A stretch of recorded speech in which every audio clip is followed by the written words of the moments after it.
foi então que você percebeu que estava doente? A AIDS, né, o HIV surgiu na minha vida nos meus 20 anos. Mas é claro que eu tive uma história, né, toda uma história. Eu fui filha temporão. Os meus pais eram mais velhos, os meus irmãos eram mais velhos. E a minha criação era diferente, era uma chatice. E eu queria viver, eu queria ser adulta logo, eu queria crescer logo, eu queria sair, eu queria fazer coisas de adulto. E é claro, né, que o sexo surgiu na minha vida nos meus 15 anos, com o grande amor da minha vida, que foi meu primeiro namorado, meu primeiro relacionamento. E com 16 anos eu me vi grávida. Eu fui mãe aos 16 anos. E é claro que eu sabia que poderia engravidar, mas eu descobri a tabelinha e eu achei que a tabelinha me protegia. E eu estava apaixonada.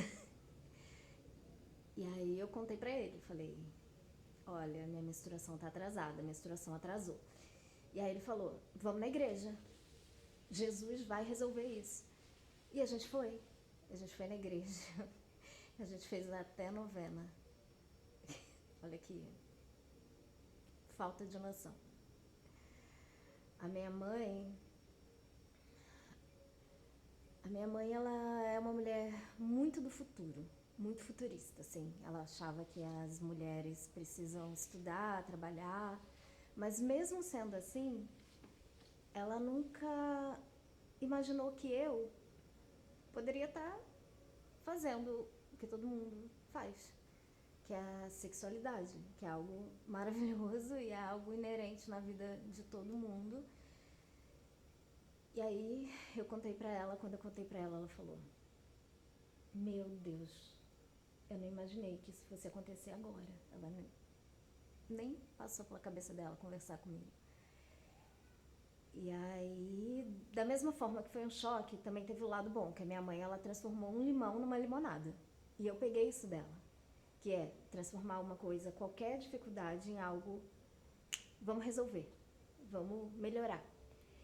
E aí, eu tive minha filha e eu consegui estudar, o que é muito importante, porque meus pais cuidavam da minha filha, cuidavam da Lilian para eu poder ir para aula, e os pais do meu namorado, né, a gente casou até na época, e eles também cuidavam para eu poder ir para aula, e mesmo assim, conseguindo me formar, entrando na faculdade, tendo informação, eu ainda assim repeti o erro. Aí a história se repete. A história da gravidez não planejada, da maternidade não planejada se repetiu, porque eu sabia que existia um vírus, eu sabia que tinha HIV no mundo, mas eu achava que eu não era, entendeu?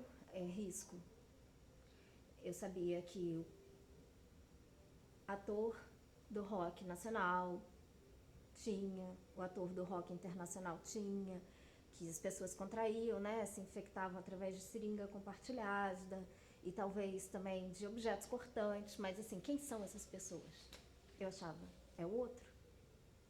E eu não tinha vários parceiros, eu já tinha terminado lá com o amor da minha vida, mas eu tava 2, 3 meses sem sexo. E aí eu falei pra ele, a gente vai usar a camisinha ou não? Porque o meu medo, na verdade, era outra gravidez. Então, eu usei o DIU. Eu coloquei o DIU e falei, tô protegida. E aí eu perguntei pra ele, a gente usa camisinha ou não? Aí ele falou, eu fiz teste, eu não tenho nada. Você também, eu acho que não tem nada. Então, olha só, eu coloquei na mão do outro o poder. Eu dei a chave da minha vida na mão de alguém. E eu acho que esse é o ponto, é o nó da epidemia da AIDS. A gente nunca acha que é a bola da vez. E aí, né? Eu fui a bola da vez. Porque você não achava que era com você? porque eu não tinha vários parceiros, eu não usava drogas, eu não injetava. E eu achava que isso era mais do universo masculino do mundo gay. E eu né? E eu fui seguindo minha vida, eu não sabia, eu descobri porque meu cabelo começou a cair, eu comecei a me sentir fraca e uma amiga percebeu e falou, olha, vamos fazer um teste, vamos no hospital, você está com alguma falta de vitamina.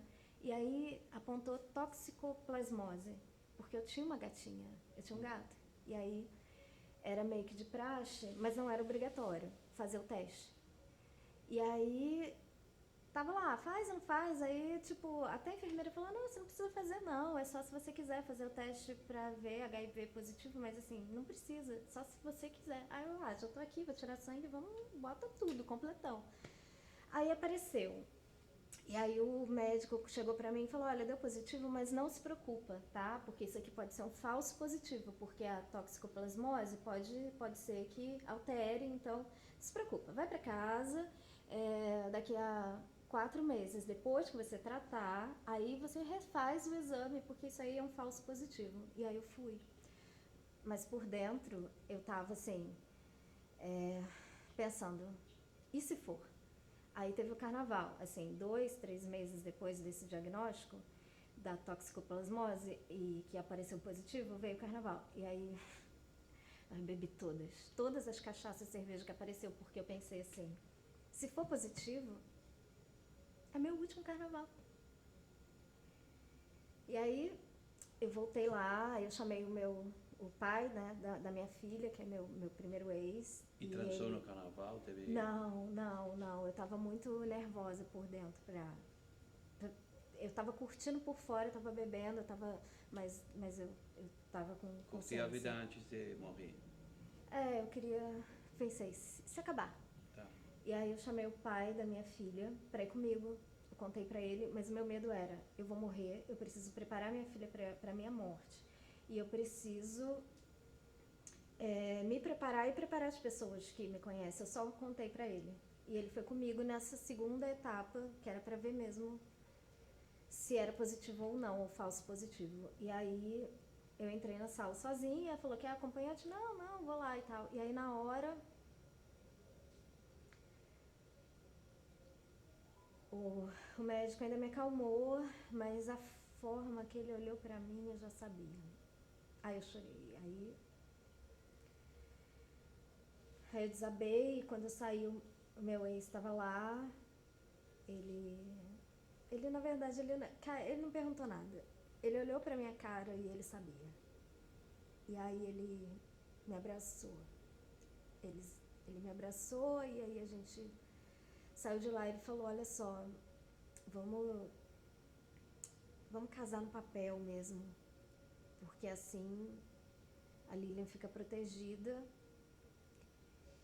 E aí eu falei, vou me preparar para contar para ela, só contei o diagnóstico para minha mãe 3 anos depois, e eu me preparei para contar para minha filha. E aí ela já estava um pouquinho maior, a gente fez uma viagem para Fernando de Noronha, e aí lá tem uma praia que tem uma escada, que você tem que descer umas escadas enormes, né? Tem um morro em cima, escada para chegar na praia. E lá de cima eu pensei, assim, quase que eu caio, eu falei, eu poderia morrer agora e cair. E aí me deu um alívio, porque eu falei assim, se eu morrer agora, acabou, não preciso contar pra ninguém vai ficar sabendo, acabou o problema. E aí foi nessa hora que eu falei assim, cadê a tua coragem? Assume tua vida, assume a sua vida. E aí eu contei pra minha filha, e aí eu me libertei de certa forma, porque nesse instante eu escolhi a vida, eu escolhi viver. E aí eu comecei a me tratar, e hoje eu vivo bem, eu tenho uma vida normal, eu trabalho. E é isso. E você já sabia quem tinha contagiado você? Eu sabia quem era. Mas assim, como eu falei, ele não queria usar a camisinha, eu fui conivente, eu também não usei, então a responsabilidade é de quem? Eu vou culpar quem? Como se sente agora? Eu me sinto saudável, eu cuido da minha imunidade, eu faço reiki. Eu criei um grupo de mulheres em Campinas, porque o que acontece na época? Os remédios, eles eram estudados para homens que tinham mais ou menos o mesmo perfil, 80 quilos. E aí as mulheres tinham mais efeitos, danos colaterais. Mas pensa bem comigo, uma mulher de 50 quilos tomando a mesma coisa do que um homem de 80 quilos, os remédios não foram feitos para nós. Então, isso tudo precisa ser repensado. Atualmente a medicação já é um pouco diferente. Eu amo a minha filha, eu amo a minha vida, eu amo o meu trabalho e eu ajudo outras mulheres, porque o importante foi: eu não estou sozinha no mundo com AIDS, eu descobri que várias pessoas vivem com isso.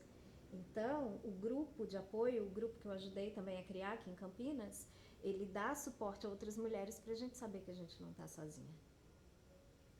Tá. Obrigado. Obrigada.